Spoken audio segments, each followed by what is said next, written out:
નમસ્કાર વિદ્યાર્થી મિત્રો, ચેપ્ટર નંબર 5 આનુવંશિકતા અને ભિન્નતાના સિદ્ધાંતોમાં આજે આપણે ગુજકેટ અને નીટમાં પૂછાઈ શકે એવા પ્રશ્નોની ચર્ચા કરીશું. તો આજનો આપણો પ્રશ્ન છે, મનુષ્યમાં કોઈ એક રંગસૂત્રની જોડમાં એક રંગસૂત્ર ઓછું થાય તેને ખાલી જગ્યા કહે છે. જો એક રંગસૂત્ર ઓછું થાય તો એને કહેવાય મોનોસોમી. બરાબર. આપણે જાણીએ છીએ X0 ટર્નસ સિન્ડ્રોમ. આ જે ટર્નસ સિન્ડ્રોમ છે એ લિંગી રંગસૂત્રની મોનોસોમી છે એવું આપણે જાણીએ છીએ. બરાબર. અને જો એક રંગસૂત્ર વધી જાય તો એને આપણે ટ્રાયસોમી તરીકે ઓળખીએ છીએ. જેમ કે 21મી ટ્રાયસોમી વિશે જાણીએ છીએ, ડાઉન સિન્ડ્રોમ જેનાથી થાય છે. લિંગી રંગસૂત્રોની ટ્રાયસોમી XXY કે જેનાથી ક્લાઇનફેલ્ટર સિન્ડ્રોમ પણ થાય છે. બરાબર. હવે આ એક શબ્દ છે નલિસોમી. નલિસોમીનો મતલબ છે આખી એક જોડ 2n-2. જો આખી એક જોડ ઓછી થઈ જાય તો આપણે એને કહીશું નલિસોમી. ઓકે, બરાબર છે. તો આ રીતે આ બધા શબ્દો છે અને આપણો જવાબ અહીંયા આવશે મોનોસોમી.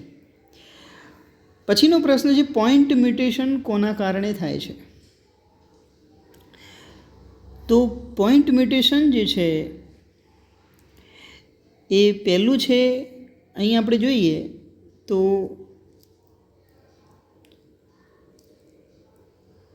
જે જવાબ આપણો આવશે કે ડીએનએમાં આવેલ એક જ નાઇટ્રોજન બેઝની જોડમાં ફેરફાર થાય ત્યારે પોઈન્ટ મ્યુટેશન થતું જોવા મળે છે. બરાબર છે. તો આપણે જાણીએ છીએ કે જ્યાં GAG આની જગ્યાએ જો GUG થઈ જાય તો પણ સિકલ સેલ એનિમિયા થાય છે. માત્ર એક નાઇટ્રોજન બેઝની જે જોડ છે એમાં પરિવર્તન થયું. બરાબર. તો આપણને જે છે પોઈન્ટ મ્યુટેશનના કારણે સિકલ સેલ એનિમિયા નામનો રોગ થાય છે. તો અહીંયા એક્સ રંગસૂત્ર અથવા એક્સ બોડીનું અવલોકન પ્રથમ કોણે કરેલું છે? તો હેન્કિંગ નામના વૈજ્ઞાનિકે 1891માં આ કામ કરેલું છે. ઓકે.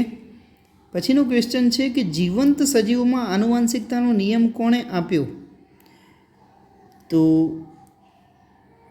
આનુવંશિકતાનો જે નિયમ છે એ મેન્ડેલ નામના વૈજ્ઞાનિકે આપેલો છે. પછીનો પ્રશ્ન છે, જનીનો કે જે વિરોધાભાસી લક્ષણોની જોડના સંકેતો ધરાવે છે તેઓને ખાલી જગ્યા કહે છે. તો તેઓને અલેલ અથવા તો વૈકલ્પિક કારકો તરીકે ઓળખવામાં આવે છે. વૈકલ્પિક કારકો તરીકે પણ ઓળખાય છે. ઓકે. પછીનો ક્વેશ્ચન છે,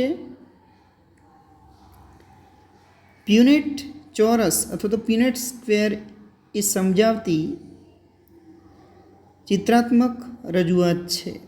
ટૂંકમાં શું સમજાવે છે એ આપણે કહેવાનું છે. બરાબર. તો આનો જવાબ આવશે જનીનિક જે સંકરણથી મળતા જનીન સ્વરૂપની બધી જ સંભાવનાઓ એ આપણે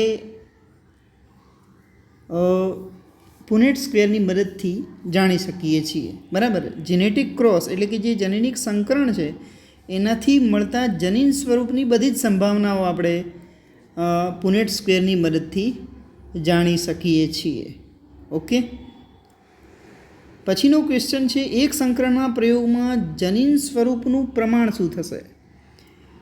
તો જનીન સ્વરૂપનું પ્રમાણ જે છે 1:2:1 થાય છે. એક સંકરણ પ્રયોગમાં આપણે જાણીએ છીએ કે કેપિટલ ટી જેમ કેપિટલ ટી જેમ સ્મોલ ટી જેને આપણે જીનોટાઈપ અથવા તો જનીન સ્વરૂપ પ્રમાણ કહીએ છીએ, જે 1:2:1 હોય છે. જો આની જગ્યાએ સ્વરૂપ પ્રમાણ પૂછાય તો 3:1 આવશે. પછીનો પ્રશ્ન છે, F1ના ઊંચા છોડ અને નીચા છોડ વચ્ચે સંકરણ કરાવતા મળતું પરિણામ. હવે F1 પેઢીના ઊંચા છોડ એટલે કેપિટલ ટી સ્મોલ ટી થશે અને નીચા છોડ એટલે કે સ્મોલ ટી થાય. હવે જો આની વચ્ચે સંકરણ કરાવીએ તો શું પરિણામ પ્રાપ્ત થાય? તો અહીંથી બે પ્રકારના જન્યુઓ બને, કેપિટલ ટી અને સ્મોલ ટી પ્રકારના. બરાબર છે. અહીંથી એક જ પ્રકારના જન્યુઓ બનશે, સ્મોલ ટી. હવે આપણે જોઈએ કે આનું પુનેટ સ્ક્વેર બનાવીએ છીએ તો આના બધા જ જે જનીન પ્રકાર છે આપણે જોઈ શકીશું. તો અહીંયા આપણે જોઈએ, અહીંયા આપણે કેપિટલ ટી લઈએ, અહીંયા સ્મોલ ટી લઈએ, તો કેપિટલ ટી સ્મોલ ટી, અહીંયા સ્મોલ ટી થશે. એ જ પ્રમાણે અહીંયા કેપિટલ ટી સ્મોલ ટી અને અહીંયા સ્મોલ ટી થાય. એટલે તમે જોઈ શકો છો અહીંયા 50% છોડ ઊંચા પ્રાપ્ત થાય અને 50% જે છોડ છે એ નીચા પ્રાપ્ત થાય છે. બરાબર, માટે આપણો જે જવાબ છે એ આવશે. ઓકે, એના પછી જોઈએ, એના પછીનો પ્રશ્ન લઈએ આપણે કે વટાણાના છોડ પરના જે પ્રયોગમાં પીળા અને ગોળ બીજ કેપિટલ વાય કેપિટલ આર ના શુદ્ધ છોડનું સંકરણ લીલા અને ખરબચડા બીજ સ્મોલ વાય સ્મોલ આર ધરાવતા છોડ સાથે કરવામાં આવે તો F1 પેઢીમાં મળતા બાહ્ય સ્વરૂપનું પ્રમાણ શું થશે? તો અહીંયા આપણે જોઈએ કે કેપિટલ વાય કેપિટલ આર છે.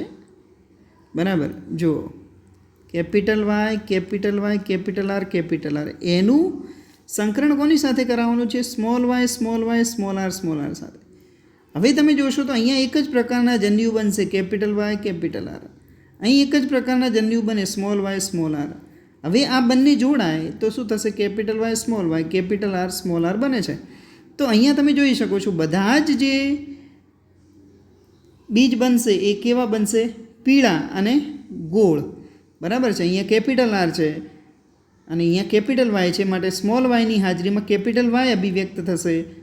એ જ પ્રમાણે કેપિટલ આર પણ અભિવ્યક્ત થશે, માટે પીળા અને ગોળ બીજ બનશે બધા જ. બરાબર, તો માટે ડી જવાબ આવે છે. પછીનો ક્વેશ્ચન છે કે એક વિષમયુગ્મી પીળા ખરબચડા બીજ ધરાવતો વટાણાનો છોડ કયા જન્યુઓનું નિર્માણ કરે છે?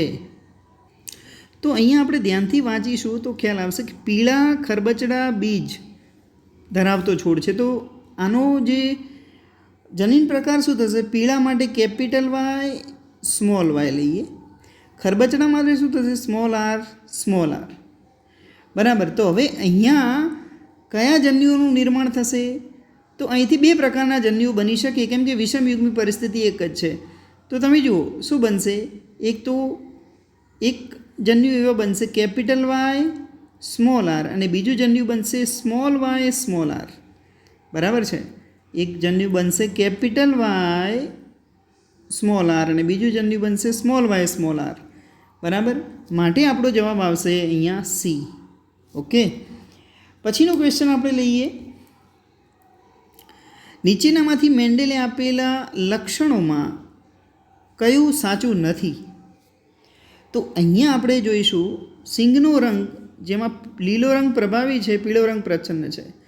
બીજનો જે આકાર છે એમાં ગોળ આકાર પ્રભાવી છે, ખરબચડો આકાર પ્રચ્છન્ન છે. હવે પુષ્પનું સ્થાન એમાં લખ્યું છે અંત્ય અને અક્ષીય. તો અહીંયા ખાસ ધ્યાન રાખવાનું છે કે આ વિધાન જે છે બરાબર સાચું નથી. તો અહીંયા અંત્ય ના આવે પણ આની જગ્યાએ કક્ષીય આવે, જે પ્રભાવી લક્ષણ કક્ષીય છે અને પ્રચ્છન્ન લક્ષણ એ અગ્રીય છે. બરાબર, માટે આ જે છે એ સાચું નથી, માટે આપણો જવાબ જે છે એ સી આવશે. પુષ્પનો રંગ જાંબુડિયો પ્રભાવી થાય અને સફેદ પ્રચ્છન્ન થશે. ઓકે, તો માટે આપણો જવાબ આવશે અહીંયા સી. પછીનો આપણે ક્વેશ્ચન લઈએ છીએ, સ્નેપડ્રેગન વનસ્પતિમાં લાલ અને સફેદ પુષ્પ વચ્ચે થતાં સંકરણથી ગુલાબી પુષ્પ બને છે, તે ખાલી જગ્યા છે. તો સ્નેપડ્રેગન અથવા શ્વાન પુષ્પ જે છે એની અંદર અપૂર્ણ પ્રભાવિતા જોવા મળે છે. જ્યારે કેપિટલ આર લાલ પુષ્પ અને સ્મોલ આર જે છે સફેદ પુષ્પ વચ્ચે સંકરણ થાય તો અહીંયા એક જ પ્રકારના જન્યુ બને, કેપિટલ આર ધરાવતા અહીંયા એક જ પ્રકારના સ્મોલ આર ધરાવતા બનશે અને કેપિટલ આર અને સ્મોલ આર ભેગા થાય ત્યારે અહીંયા લાલ પુષ્પ ન બનતા જે છે અહીંયા જે પુષ્પ બને છે એ ગુલાબી રંગના બને છે. એનો મતલબ એવો થાય કે અહીંયા કેપિટલ આર એ સ્મોલ આર ઉપર પ્રભાવી નથી.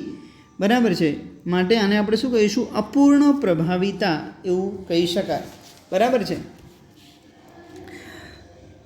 આ સિવાય ગુલબાસની અંદર પણ અપૂર્ણ પ્રભાવિતા જોવા મળે છે. ઓકે, પછીનો આપણો ક્વેશ્ચન છે કે માતાનું રુધિર જૂથ બી હોય અને પિતાનું રુધિર જૂથ એ બી હોય તો બાળકનું રુધિર જૂથ કયું હોઈ ન શકે. હવે આ પ્રકારના પ્રશ્નોના આપણે જે જવાબ લેવાના છે તો એ કઈ રીતે લઈશું? તો જુઓ, અહીંયા આપણે માતાનું રુધિર જૂથ બી હોય તો એનું જનીન બંધારણ આપણે જ્યારે પણ આ રીતનું કેલ્ક્યુલેશન આવે ત્યારે હંમેશા વિષમ યુગ્મી લેવાનું, આઈ બી સ્મોલ આઈ. હવે પિતાનું રુધિર જૂથ એ બી છે તો અહીંયા આઈ એ આઈ બી થશે. હવે તમે જુઓ, અહીંથી બે પ્રકારના જન્યુઓ બને, આઈ બી અને સ્મોલ આઈ. અહીંયા આપણે જોઈશું તો અહીંથી બે પ્રકારના જન્યુઓ બનશે, આઈ એ આઈ બી. આ બંને જોડાય તો આઈ એ આઈ બી બની શકે. જો આ બંને જોડાય તો આઈ બી બની શકે. હજી જ પોસિબિલિટી જોઈએ તો આ સ્મોલ આઈ અને આ જોડાય તો આઈ એ સ્મોલ આઈ થશે. એ જ પ્રમાણે આઈ બી સ્મોલ આઈ. તમે જુઓ તો આ બી રુધિર જૂથ બને છે, આ એ રુધિર જૂથ બને છે, આ બી રુધિર જૂથ બને છે, બરાબર. અને આ જે છે એ બી રુધિર જૂથ બને છે. એનો મતલબ એવો થાય કે સંતતિમાં બી રુધિર જૂથ બની શકે, એ રુધિર જૂથ બની શકે અને એ બી રુધિર જૂથ બની શકે, પણ ઓ રુધિર જૂથ ધરાવતી સંતતિ શક્ય નથી એમ કહી શકાય, બરાબર. માતાનું રુધિર જૂથ બી હોય, પિતાનું રુધિર જૂથ એ બી હોય તો ઓ રુધિર જૂથ ધરાવતી સંતતિ બનશે નહીં. ઓકે, એના પછીનો ક્વેશ્ચન આપણે લઈએ છીએ. સ્નેપડ્રેગન વનસ્પતિમાં લાલ અને સફેદ પુષ્પના સંકરણમાં મળતી F2 પેઢીમાં લાલ, ગુલાબી અને સફેદ પુષ્પનું પ્રમાણ કેટલું થાય?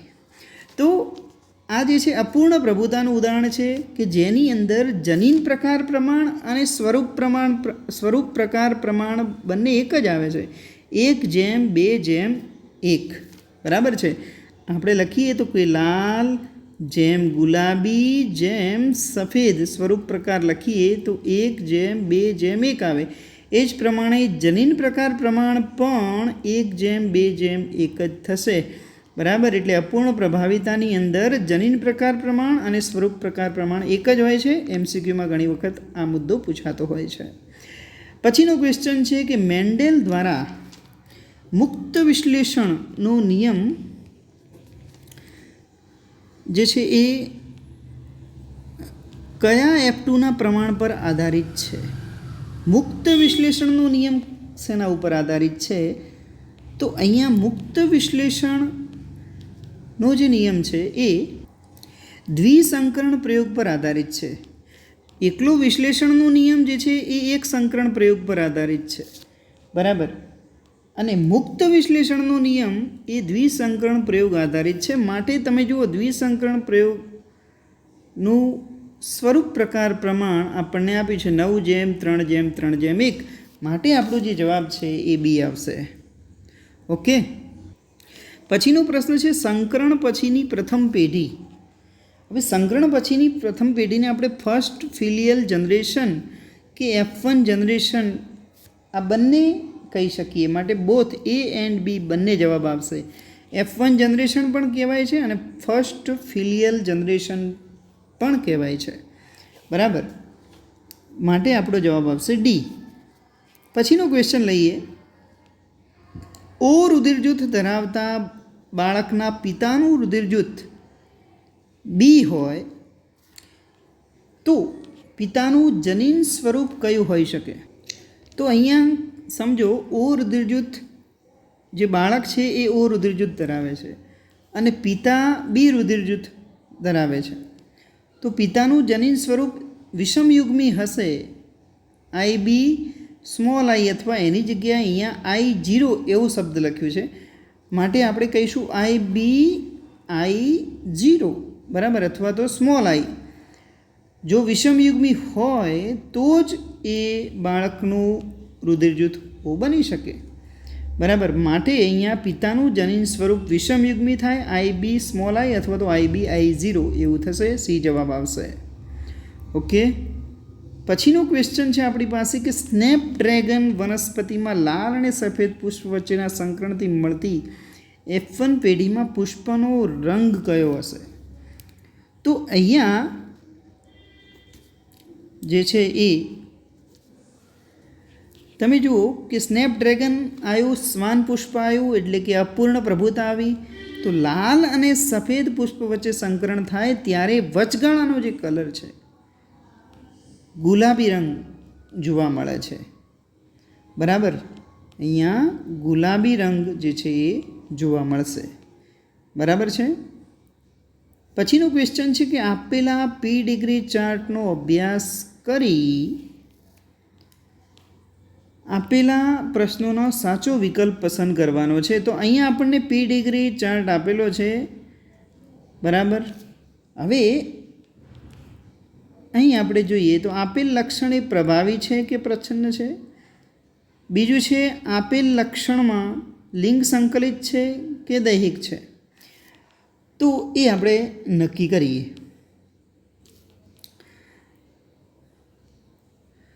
તો અહીંયા તમે જોશો ધ્યાનથી તો પિતૃઓ સામાન્ય છે. બરાબર, ફરીથી આપણે જોઈએ તો પિતૃઓ જે છે સામાન્ય છે અને આ સામાન્ય પિતૃઓની આ બે સંતતિ એવી છે કે જે અસરગ્રસ્ત છે. તો જો સંતતિ અસરગ્રસ્ત હોય, પિતૃઓ સામાન્ય હોય, તો પહેલી વસ્તુ એ થાય કે આ જે ચાર્ટ છે એ પ્રચ્છન્ન લક્ષણ ધરાવે છે. બરાબર, તો માટે પહેલું એ આવશે કે એ પ્રચ્છન્ન લક્ષણ ધરાવતો છે. ઓકે, બીજું તો આપણે જોઈ લઈએ પ્રચ્છન્નવાળું બે વસ્તુ છે. એક આ છે, સી અને ડીમાંથી કોઈ હશે. હવે લિંગી છે કે દૈહિક છે એ નક્કી કરવું છે.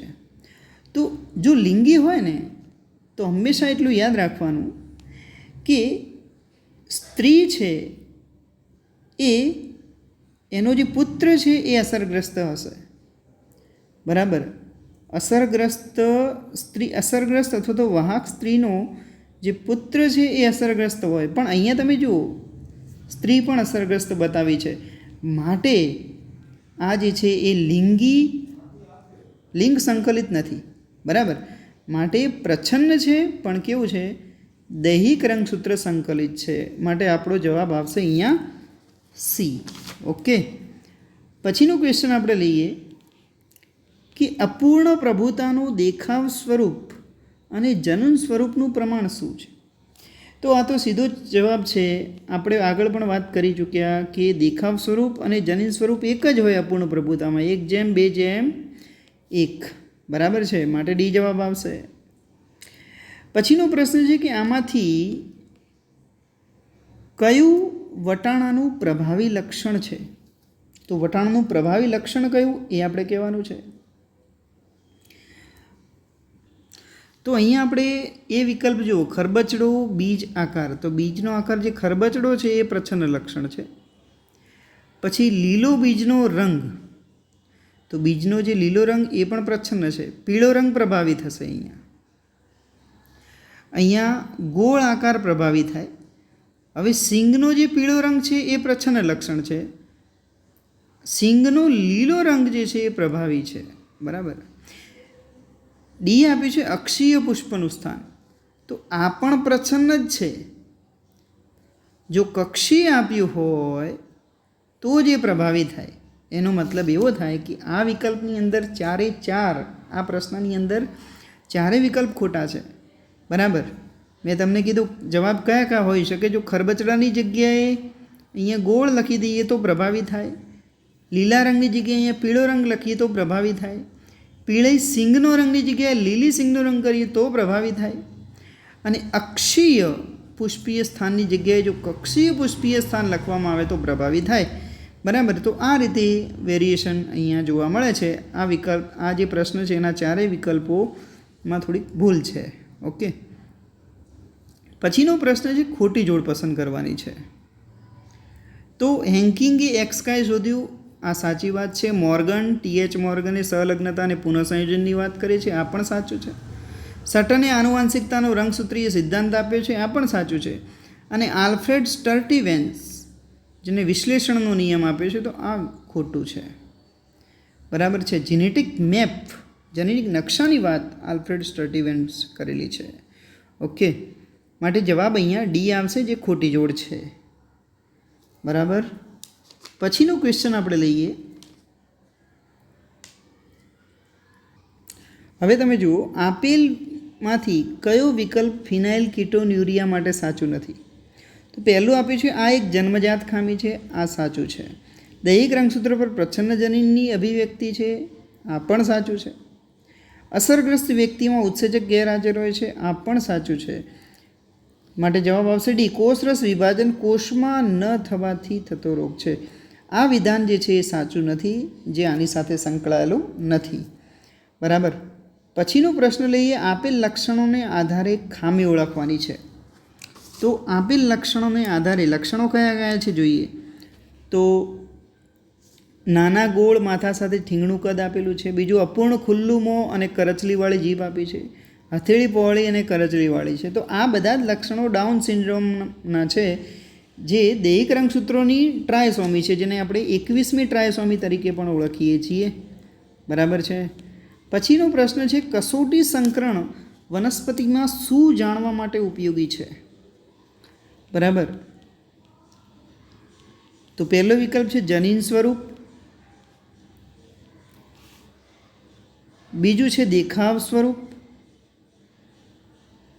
ત્રીજું છે જનીન સ્વરૂપ અને દેખાવ સ્વરૂપ બંને, અને સહલગ્નતા અને પુનઃ સંયોજન. તો મિત્રો અહીંયા કસોટી સંકરણ એ આપણે જાણીએ છીએ એમ F1 પેઢીની અંદર જે વિષમયુગ્મી સ્થિતિ હોય, જેમ કે કેપિટલ ટી સ્મોલ ટી અને કેપિટલ ટી આ બંને જે જનીન સ્વરૂપ છે એનાથી ઊંચો છોડ પ્રાપ્ત થાય છે. બરાબર. પણ એનું સ્વરૂપ પ્રકાર ફિક્સ છે, ઊંચો છોડ, પણ જનીન પ્રકાર સમયુગ્મી પ્રભાવી છે કે વિષમયુગ્મી છે એ જાણવા માટે કસોટી સંકરણ કરવામાં આવતું હોય છે. માટે અહીંયા જવાબ આવશે જનીન સ્વરૂપ. બરાબર. જનીન સ્વરૂપ એ સમયુગ્મી પ્રભાવી છે કે વિષમયુગ્મી છે એ નક્કી કરવા માટે જે છે F1 પેઢીના ઊંચા છોડને, અથવા તો બુક પ્રમાણે કહીએ તો જાંબલી પુષ્પને જે છે એ સફેદ પુષ્પ સાથે સંકરણ કરાવવામાં આવે છે. ત્યારે આપણને ખ્યાલ આવે છે કે F1 પેઢીનો ઊંચો જે છોડ છે એ વિષમયુગ્મી છે કે સમયુગ્મી પ્રભાવી છે. આપણે જોયું કે બધા જ છોડ ઊંચા પ્રાપ્ત થાય અથવા તો બધા જ પુષ્પો જો જાંબલી રંગના બનશે તો એનો મતલબ એવો થાય કે સમયુગ્મી પ્રભાવી છે જનીન સ્વરૂપ. અને 50% છોડ ઊંચા અને 50% છોડ નીચા બનશે, અથવા તો 50% છોડ જાંબલી રંગના અને 50% છોડ સફેદ રંગના બને, તો આપણે કહી શકીએ કે જે છે એ F1 પેઢીનો જે ઊંચો છોડ છે એ કેવો છે? વિષમયુગ્મી છે. માટે આપણે કહી શકીએ અહીંયા જવાબ આવશે જનીન સ્વરૂપ જવાબ આવે છે. ઓકે. પછીનો ક્વેશ્ચન આપણે લઈએ. આપેલમાંથી કયો જવાબ જનીન માટે સાચો નથી? તો અહીંયા જોઈએ તે જોડમાં જોવા મળે છે. તો સાચી વાત છે, જનીનો એ જોડમાં હોય, કેપિટલ ટી સ્મોલ ટી આવી રીતે. જન્યુના નિર્માણ સમયે વિશ્લેષણ પામે છે. ધારો કે કેપિટલ ટી સ્મોલ ટી હોય ત્યારે કેપિટલ ટી પ્રકારના બને, સ્મોલ ટી પ્રકારના બને છે, એટલે વિશ્લેષણ થાય છે. સ્વતંત્ર જોડ એકબીજાથી સ્વતંત્ર રીતે વિશ્લેષણ પામે, જેમ કે કેપિટલ આર જે છે કેપિટલ આર, કેપિટલ વાય છે.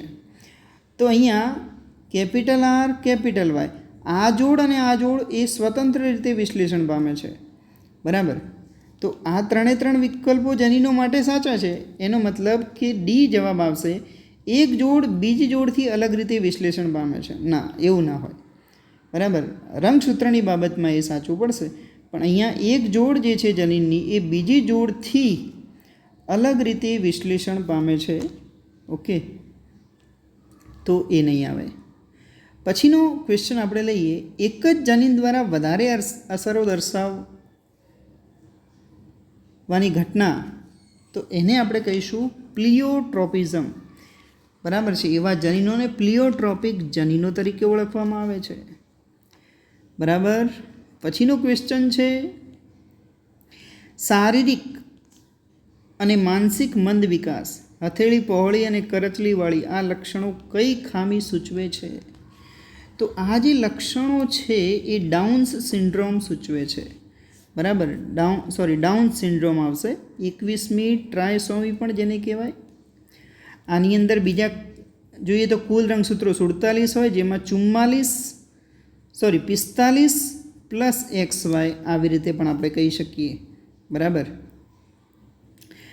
પછીનો ક્વેશ્ચન છે, નીચેનામાંથી પુનઃસંયોજનની આવૃત્તિનો ઉપયોગ કોણે કર્યો? તો પુનઃસંયોજનની આવૃત્તિનો ઉપયોગ આલ્ફ્રેડ સ્ટર્ટીવાન્ટે કરેલો છે. ઓકે. પછીનો આપણે ક્વેશ્ચન લઈએ, ડ્રોસોફિલામાં દૈહિક રંગસૂત્રોની સંખ્યા કેટલી છે? તો ડ્રોસોફિલા છે એની અંદર જે છે 4 જોડ રંગસૂત્રો હોય. હવે એમાં તમે જુઓ તો 3 જોડ એ દૈહિક રંગસૂત્ર છે અને 1 જોડ લિંગી રંગસૂત્ર છે. માટે 3XX પ્લસ AA આવી રીતે પણ આપણે એનું બંધારણ લખીએ છીએ. બરાબર. 3 જોડ જે છે એ 3AA પ્લસ XX આવી રીતે લખાશે. 3AA 3 જોડ દૈહિક રંગસૂત્રો પ્લસ 1 જોડ લિંગી રંગસૂત્ર XX અથવા તો XY. બરાબર. તો અહીંયા 3 જોડ દૈહિક રંગસૂત્રો આવશે. પછીનો પ્રશ્ન છે, સાચી જોડ શોધવાની છે. તો આ પ્રશ્નમાં તમે જુઓ છો દ્વિસંકરણ પ્રયોગ, તો જેમાં આવશે 9:3:3:1. બરાબર. પછી છે અપૂર્ણ પ્રભુતા, જેમાં આવશે 1:2:1. પછી છે સહપ્રભાવિતા, જેનું ઉદાહરણ છે ABO રુધિર જૂથ. પછી આવશે એક સંકરણ પ્રયોગ, જેનું ઉદાહરણ છે 3:1. બરાબર છે. તો આ રીતે એના જવાબ આવશે. અહીંયા જે જવાબ આપેલો છે એ સી થશે અહીંયા. ઓકે. બરાબર છે. પછી જોઈએ આપણે એના પછીનું ક્વેશ્ચન છે, જો ઉત્પન્ન થયેલી નવી સંતતિમાં જનીન સ્વરૂપ અને દેખાવ સ્વરૂપનું પ્રમાણ 1:2:1 હોય તો એ કયો સિદ્ધાંત દર્શાવે છે? તો આ ફરીથી પ્રશ્ન આવ્યો. આ જે સિદ્ધાંત છે અપૂર્ણ પ્રભુતા દર્શાવે છે. બરાબર. પછીનો ક્વેશ્ચન આપણે લઈએ, આપેલમાંથી કયું વિધાન બરાબર એ મેન્ડેલના પ્રભુતાના જે નિયમ છે એની સાથે સુસંગત નથી? તો અહીં આપણે જોઈએ, પહેલું છે લક્ષણોનું નિયમન ચોક્કસ કારકોથી થાય છે. તો આ સાચું છે.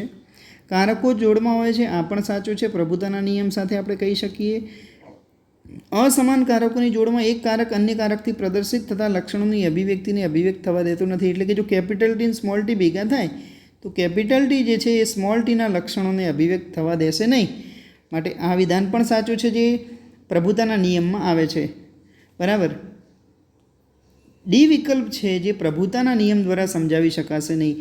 બંને વૈકલ્પિક કારકોનું જન્યુના નિર્માણ સમયે વિશ્લેષણ મુક્ત રીતે થાય છે. આ જે છે વિશ્લેષણના નિયમથી સમજાવી શકાય.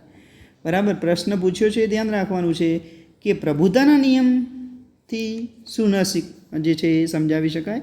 તો ડી વિકલ્પ જે છે એ ન સમજાવી શકાય. બરાબર.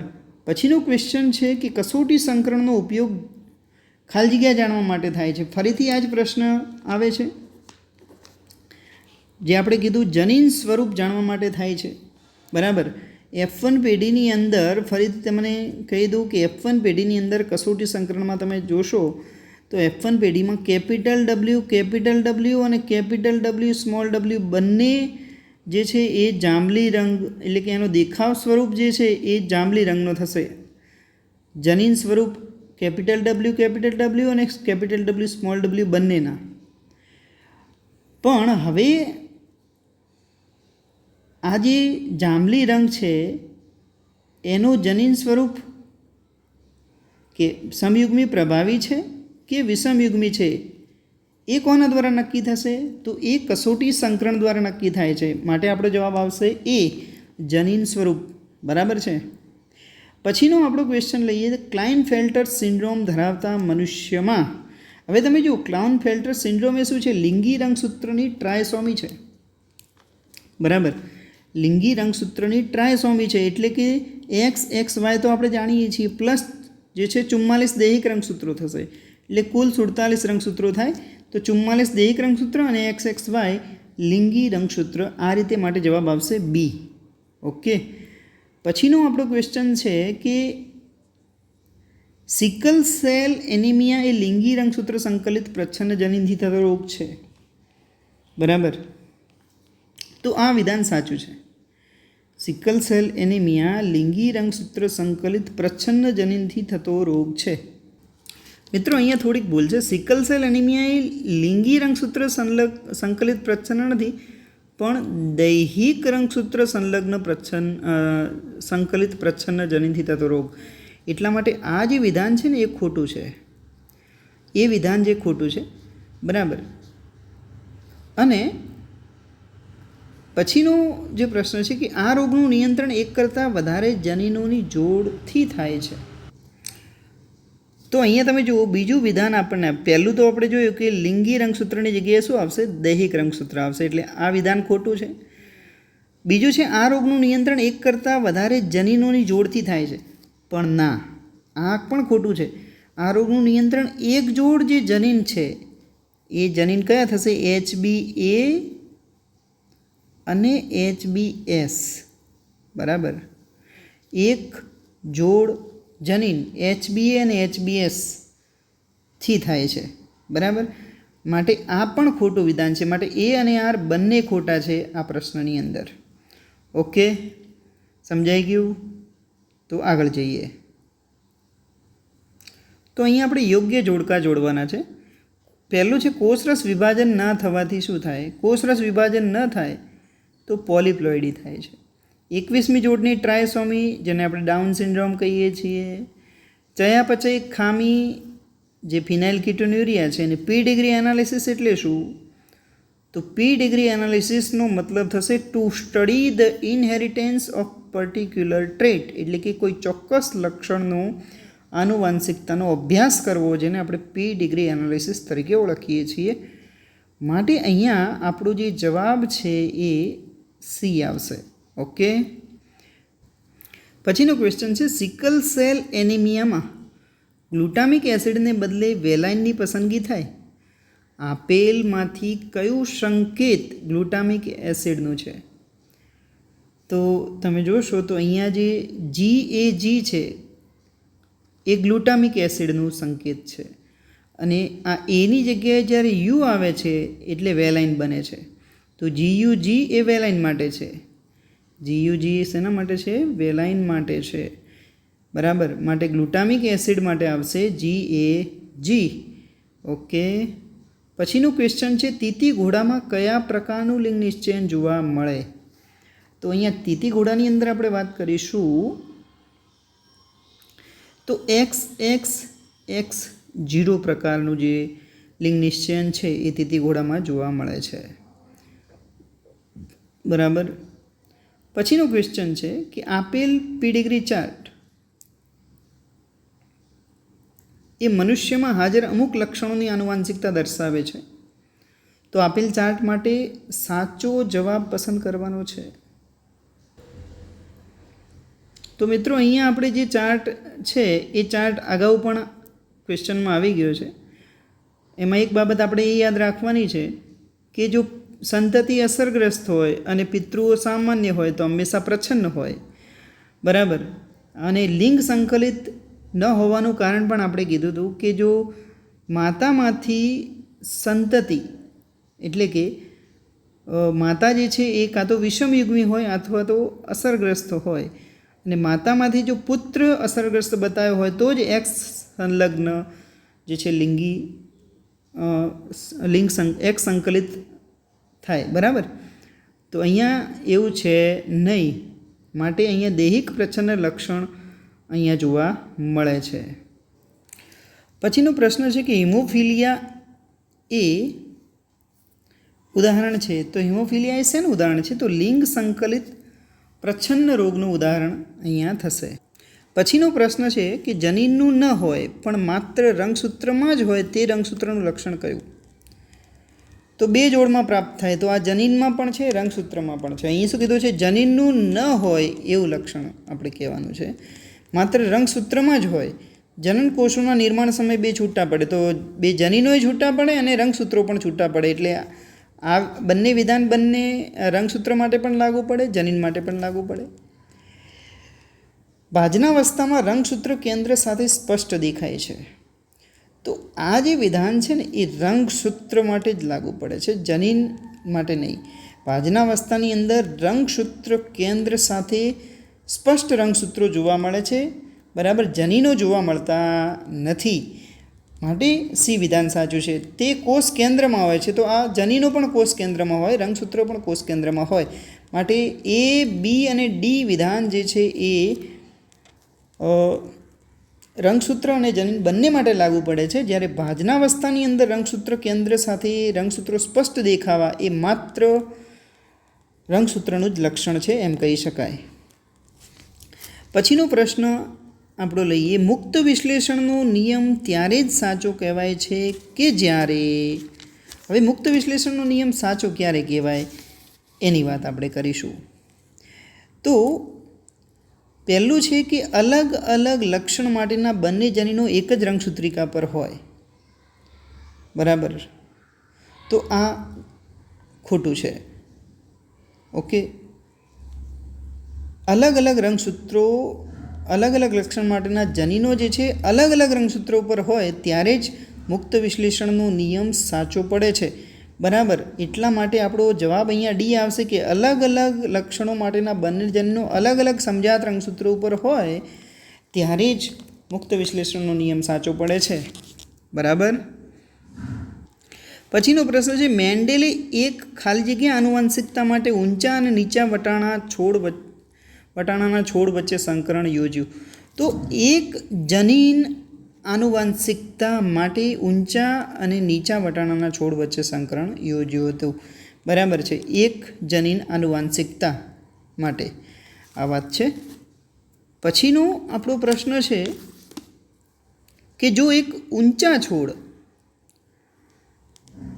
અને નીચા વટાણાના છોડ વચ્ચે સંકરણ કરવામાં આવે તો સંકરણના પરિણામ સ્વરૂપે ઉત્પન્ન થતા છોડ ઊંચા હતા, તો નવી સંતતિનું જનીન સ્વરૂપ આપેલમાંથી કયું હશે? તમે જુઓ, આનો જે જવાબ છે આપણને કઈ રીતે મળે છે. આ જે છે કસોટી સંકરણની વાત કરી છે. એક ઊંચા, બરાબર, એ ધ્યાન આપજો, એક ઊંચા અને નીચા વટાણાના છોડ વચ્ચે સંકરણ કરવામાં આવે, સંકરણના પરિણામ સ્વરૂપ ઉત્પન્ન થતા જે છોડ બધા જ ઊંચા પ્રાપ્ત થાય, ઉત્પન્ન થતા છોડ ઊંચા હતા, બરાબર. તો અહીંયા નવી સંતતિનું જનીન સ્વરૂપ કયું હશે? તો અહીંયા કસોટી સંકરણની વાત નથી, જરા ભૂલમાં બોલાઈ ગયું છે. પણ અહીંયા ઊંચા અને નીચા છોડ વચ્ચે જ્યારે સંકરણ થાય એટલે કેપિટલ ટી સ્મોલ ટી જે સંતતિ છે એનું જનીન સ્વરૂપ શું બનશે? કેપિટલ ટી સ્મોલ ટી બનશે. પછીનો પ્રશ્ન આપણો છે કે જો એક સંકરણના પ્રયોગમાં જો તમને 3:1 પ્રમાણ પ્રાપ્ત થાય તો એ શું સૂચિત કરે છે? 3 પ્રમાણ પ્રાપ્ત થાય એનો મતલબ કે લક્ષણનું સંમિશ્રણ થતું નથી, આ સાચું છે. બંને લક્ષણ અભિવ્યક્ત થાય છે, આ પણ સાચું છે, કેમ કે ઊંચા અને નીચા બંને છોડ જોવા મળે છે. F2 સંતતિઓમાં ઊંચા છોડનું પ્રમાણ 3/4 અને જ્યારે નીચા છોડનું પ્રમાણ 1/4 છે. એટલે કે આપણે જાણીએ છીએ 3:1 એટલે કે 3/4/1/4 જોવા મળે છે. માટે ડી વિકલ્પ આવશે, આપેલ બધા જ, એ સાચો થશે, બરાબર.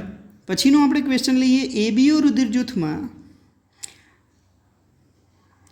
આપેલમાંથી કયું સહપ્રભાવિતાનું ઉદાહરણ છે? તો IA અને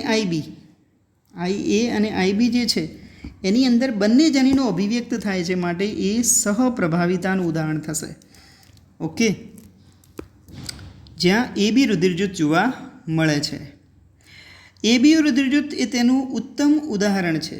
તો એબીઓ રુધિરજૂથ જે છે એ બહુવૈકલ્પિક કારકોનું પણ ઉત્તમ ઉદાહરણ છે, કેમ કે અહીંયા રુધિરજૂથ એક લક્ષણ થશે જેના ઉપર જે છે એ બી એટલે કે IAIB અને સ્મોલ આઈ આમ 3 જનીનો આ એક જ લક્ષણનું નિયંત્રણ કરે છે, માટે બહુવૈકલ્પિક કારકો તરીકે પણ જેને આપણે ઓળખીએ છીએ.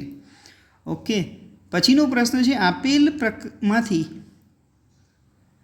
કયા પ્રકારના જન્યુનું નિર્માણ R, R, Y, જનીન સ્વરૂપ ધરાવતા સજીવમાંથી થશે? તો અહીંયા R, Y, જનીન સ્વરૂપ ધરાવતા સજીવમાંથી તમે જુઓ અહીંયા વિષમયુગ્મી સ્થિતિ 2 છે એટલે 2 ની 2 ઘાત એટલે 4 પ્રકારના જન્યુઓ બને. તો કયા 4 પ્રકાર બને? R, Y, અને R, Y માટે જવાબ આવશે ડી. ઓકે, પછીનો પ્રશ્ન છે મોર્ગને કેમ નાની ડ્રોસોફિલા માખી પર પ્રયોગ કર્યા?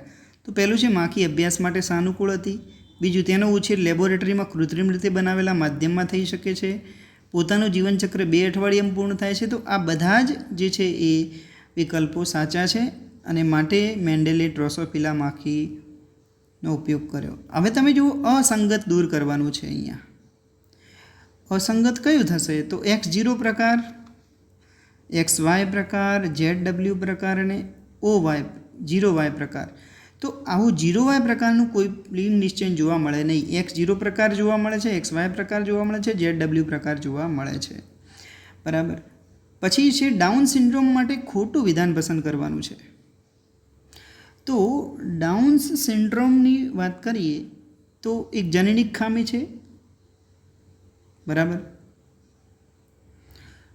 તો આ સાચું છે. 21મી જોડની ટ્રાયસોમી છે, રાઈટ છે. શારીરિક અને માનસિક વિકાસ મંદ હોય, સાચું છે. તે વ્યતિકરણને કારણે થાય છે. તો ના, અહીંયા વ્યતિકરણ નહીં થતું, પણ 3 જે છે 21મી જોડ હોય એમાં 2 રંગસૂત્રની જગ્યાએ 3 રંગસૂત્ર થઈ જાય એટલે કે 21મી જોડની ટ્રાયસોમી થાય છે. બરાબર, માટે આ ડાઉન સિન્ડ્રોમ થતો જોવા મળે છે.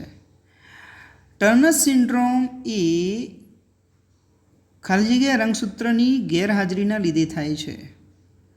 બરાબર, તો ટર્નર જે સિન્ડ્રોમ છે એ એક X રંગસૂત્રની ગેરહાજરીને કારણે થાય છે. X0 પરિસ્થિતિ છે અહીંયા. બરાબર, જ્યાં કુલ 45 રંગસૂત્રો હોય છે. તો રંગ અંધતા માટે કયું વિધાન સાચું છે એવો પ્રશ્ન છે. તો અહીંયા સીધું ડી વિધાન તમે જોશો. 8% પુરુષોમાં અને 0.4% આ રોગ સ્ત્રીઓમાં જોવા મળે છે. બરાબર, માટે ડી જવાબ આવશે. મધમાખીની બાબતમાં સાચું શું છે? બરાબર, તો મધમાખીની વાત કરીએ તો એની અંદર આપણે જાણીએ છીએ નર એ જે છે 16 રંગસૂત્રો ધરાવે છે અને માદાની અંદર 32 રંગસૂત્રો હોય છે. એટલે નર જે છે એકકીય હોય અને માદા જે છે દ્વિકીય હોય છે. એટલે એકકીય નર અને દ્વિકીય માદા. ઓકે, માટે ડી જવાબ આવશે. તો આ પ્રશ્નમાં છે કે નીચેનામાંથી મનુષ્યમાં કઈ મેન્ડેલિયન ખામી નથી? તો મનુષ્યની અંદર તમે જોશો તો ડાઉન સિન્ડ્રોમ જે છે રંગસૂત્રીય અનિયમિતતા છે, 21મી ટ્રાયસોમી છે. બરાબર, જે મેન્ડેલિયન ખામી નથી. ઓકે, બાકી રંગ અંધતા, sickle cell anaemia, haemophilia, cystic fibrosis આ બધી જ મેન્ડેલિયન ખામીઓ છે. ઓકે, પછીનો ક્વેશ્ચન છે કે જો રંગઅંધ નર એ સામાન્ય દ્રષ્ટિ ધરાવતી સમયુગ્મી માદા સાથે લગ્ન કરે તો તેના બાળકમાં રંગઅંધતા આવવાની શક્યતા કેટલી? હવે તમે જુઓ, અહીંયા આપણે એની ગણતરી કરીને સમજાવીએ તમને કે અહીંયા રંગઅંધ નર છે એનો મતલબ કે XCY. આ સ્મોલ સી જે લખું છું એ રંગઅંધતા માટેનું જનીન છે અને પુરુષમાં એક જ જનીન એ પુરુષને રંગઅંધ બનાવે છે. માટે આ આપણે રંગઅંધ નરની વાત કરી. આ જે છે રંગઅંધ નર છે. હવે એને સામાન્ય દ્રષ્ટિ ધરાવતી સમયુગ્મી માદા સ્ત્રી, બરાબર છે, સામાન્ય દ્રષ્ટિ ધરાવતી સમયુગ્મી માદા સ્ત્રી. તો અહીંયા ફરીથી XCY આ નર થશે, રંગઅંધ નર છે અને સામાન્ય દ્રષ્ટિ ધરાવતી સમયુગ્મી માદા એટલે XC થશે. આના લગ્ન થાય તો બાળકમાં રંગઅંધતા આવવાની શક્યતા કેટલી થશે?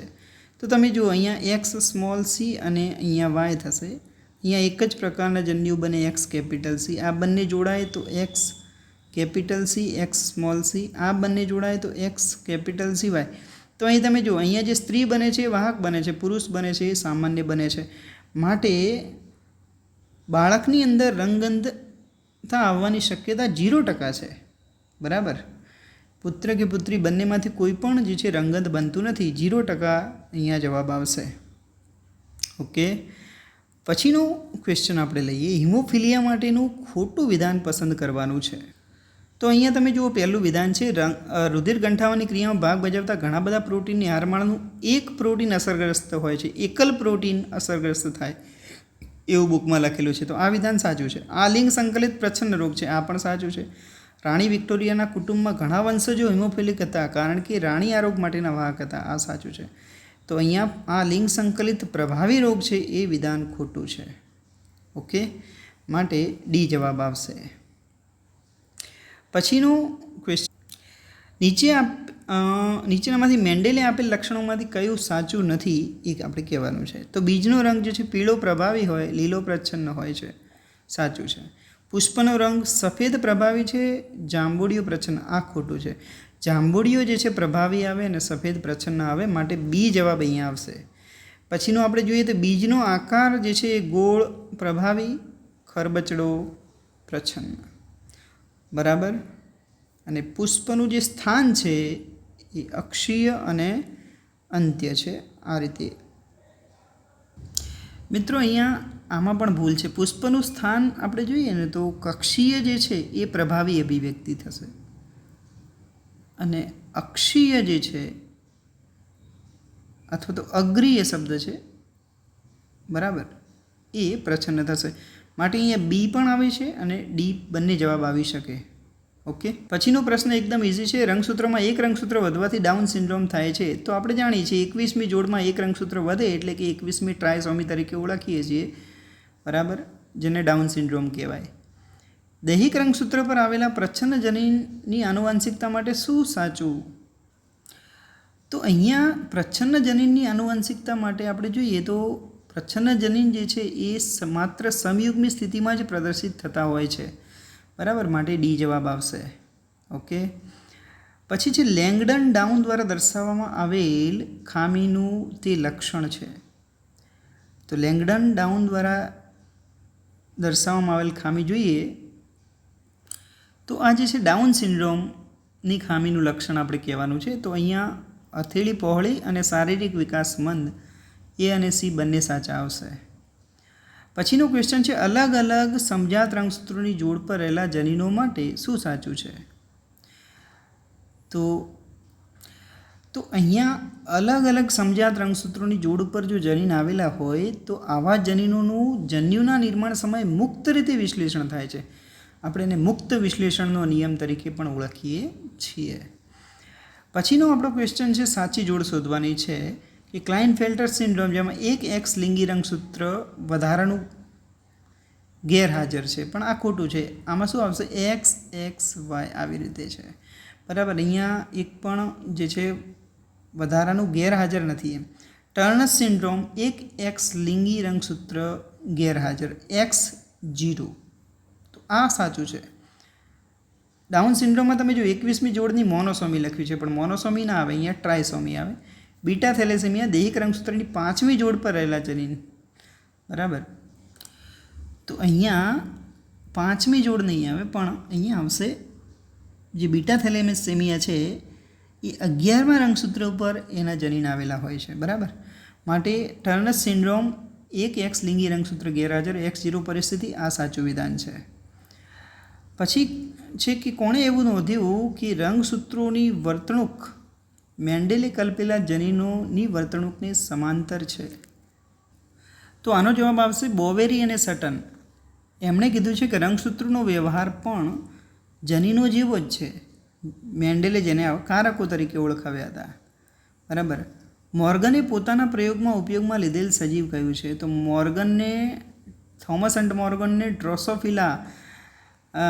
ડ્રોસોફિલાનો ઉપયોગ કર્યો હતો, બરાબર છે. પછીનો પ્રશ્ન છે સાચો ઉત્તર પસંદ કરવાનો છે. સિકલ સેલ એનેમિયાનું નિયંત્રણ 3 જોડ જનીનથી થાય.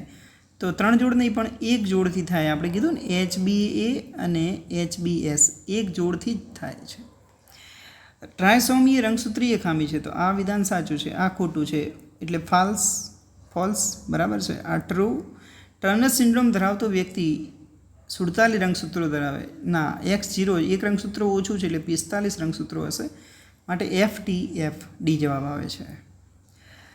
માતાનું રુધિરજૂથ O હોય અને પિતાનું રુધિરજૂથ A હોય તો બાળકનું રુધિરજૂથ કયું હોઈ શકે? જો માતાનું રુધિરજૂથ O હોય તો એનું જનન બંધારણ સ્મોલ આઈ થાય. પિતાનું રુધિરજૂથ A હોય તો આપણે અહીં લખવું હોય તો શું લખી શકાય? IA અને સ્મોલ આઈ. અહીંથી એક જ પ્રકારના જન્યુ બનશે, અહીંથી બે પ્રકારના જન્યુ બને, IA અને સ્મોલ આઈ. હવે તમે જુઓ, આ બંને જોડાય તો શું થશે? IA સ્મોલ આઈ, અને આ બંને જોડાય તો સ્મોલ આઈ. તમે જુઓ તો અહીંયા A રુધિરજૂથ, અહીંયા O રુધિરજૂથ.